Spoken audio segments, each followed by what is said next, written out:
Pemirsa, sekarang saya mau bergabung dengan Ustadz Abdul Somad. Beliau lagi di wilayah Kepulauan Riau tadi kalau nggak salah. Ustadz bisa dengar suara saya? Insya Allah Pak Kan. Assalamualaikum Ustadz. Waalaikumsalam warahmatullahi wabarakatuh. Ustadz pasti sudah mendengar semacam polemik ataupun berbeda pendapat setelah Ketua DPR RI Puan Maharani menyatakan semoga Sumatera Barat menerima Pancasila, menjadi daerah yang menerima Pancasila. Apa komentar Ustadz? Bismillahirrahmanirrahim. Assalamualaikum warahmatullahi wabarakatuh. Alhamdulillah wassalatu wassalamu ala Rasulillah wa ala alihi wa sahbihi wa man tabi'ahu wa mawala. Tidak ada yang paling mengerti tentang suatu teks kecuali orang yang mengucapkannya atau menuliskannya. Karena teks itu tidak bisa menjelaskan dirinya sendiri. Oleh sebab itu kita hanya bisa menginterpretasikan sebuah teks. Saya tidak bisa memahami teks Al-Quran, insya Allah saya baca tafsir. Hadis, insya Allah saya baca syarah. Tapi teks yang dikeluarkan oleh manusia, saya hanya bisa menduga-duga dan menebak-nebak saja. Oleh sebab itu maka kita perlu menjelaskan. Seperti saya menjelaskan apa yang saya sampaikan. Adapun terkait tentang Minangkabau dengan Pancasila, maka kita bisa lihat satu persatu dari sila-sila itu.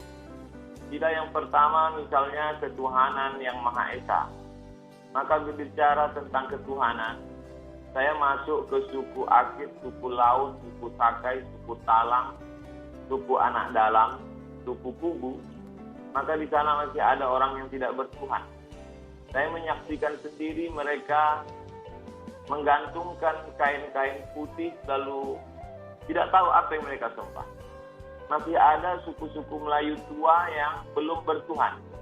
Tapi Minangkabau tidak hanya bertuhan, mereka justru membuat orang yang tidak kenal Tuhan menjadi bertuhan. Berbicara tentang sila pertama ketuhanan yang Maha Esa. Saya menyampaikan tausiah di sebuah pulau di Aceh, Semelu. Di sana saya diajak berziarah ke salah satu makam tua.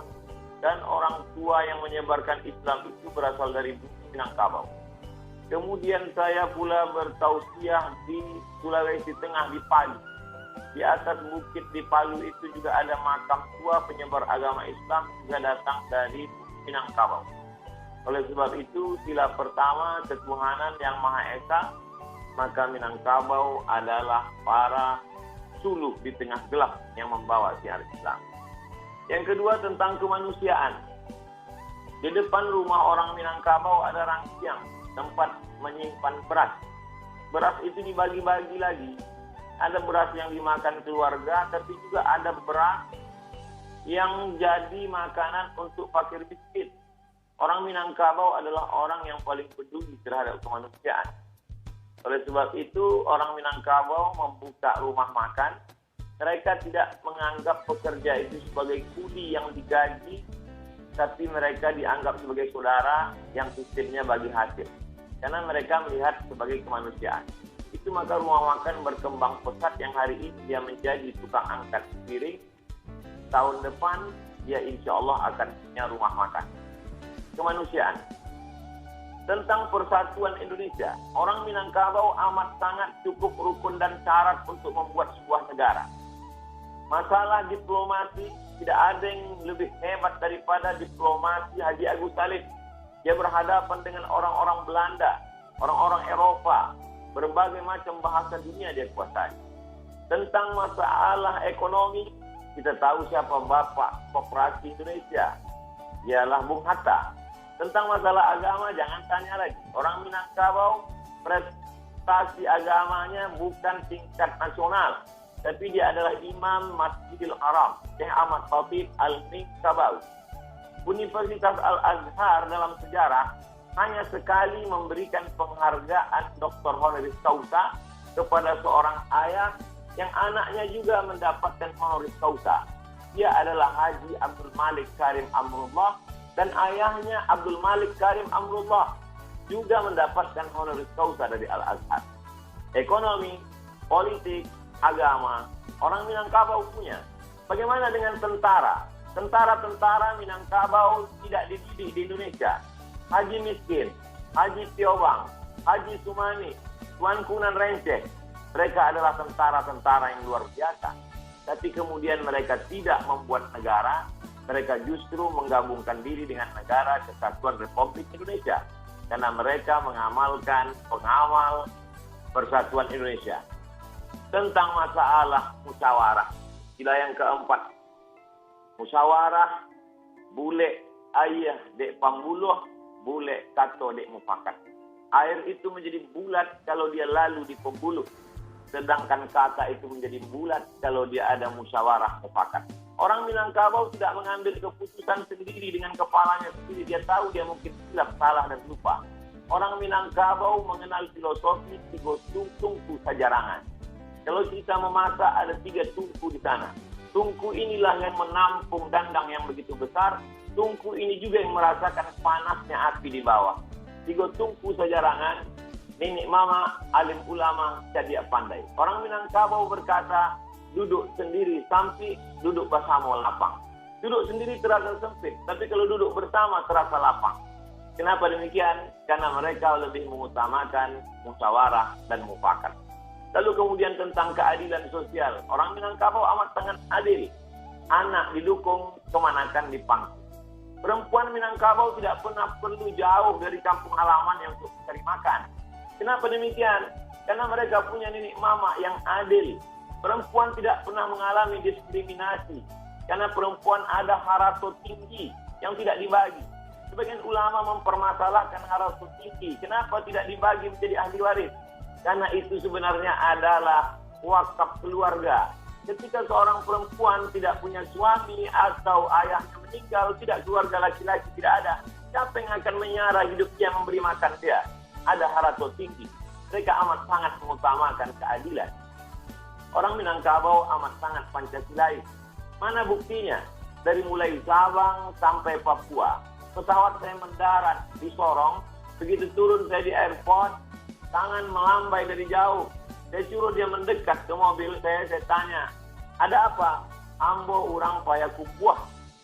Betapa jauh tempat kita memandang, tapi orang Minangkabau sampai juga ke sana.